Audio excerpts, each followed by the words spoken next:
Selamat siang Indonesia. Anda menyaksikan seputar Bali terkini pukul 11 WITA bersama saya Agus Jagatraya. Kawasan tanpa rokok atau KTR seakan-akan tak memiliki kekuatan apapun. Terbukti di setiap tanda larangan merokok masih ada warga yang melakukan aktivitas merokok.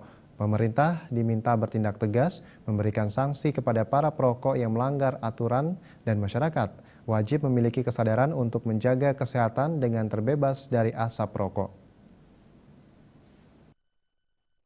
Seperti diketahui, pemerintah daerah telah melindungi masyarakat dari bahaya asap rokok melalui Perda nomor 10 tahun 2011 tentang kawasan tanpa rokok atau KTR. KTR meliputi areal rumah sakit, sekolah, dan lembaga atau instansi. Namun nyatanya di area tersebut masih saja dijumpai para perokok yang seakan tak mempedulikan larangan tersebut. Tokoh masyarakat Nyoman Arjawo sangat menyayangkan hal itu karena menunjukkan bahwa para perokok tersebut tidak mempedulikan kesehatan orang lain.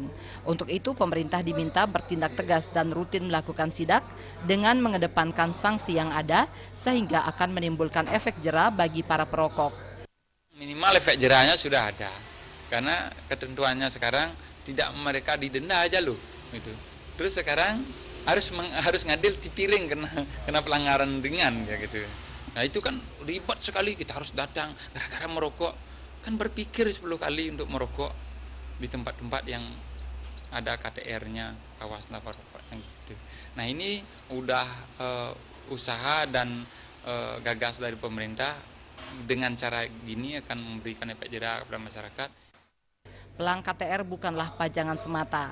Masyarakat utamanya para perokok diharapkan sadar dengan aturan demi terwujudnya kesehatan bersama. Jaya dan Ngurahwira, Bali TV.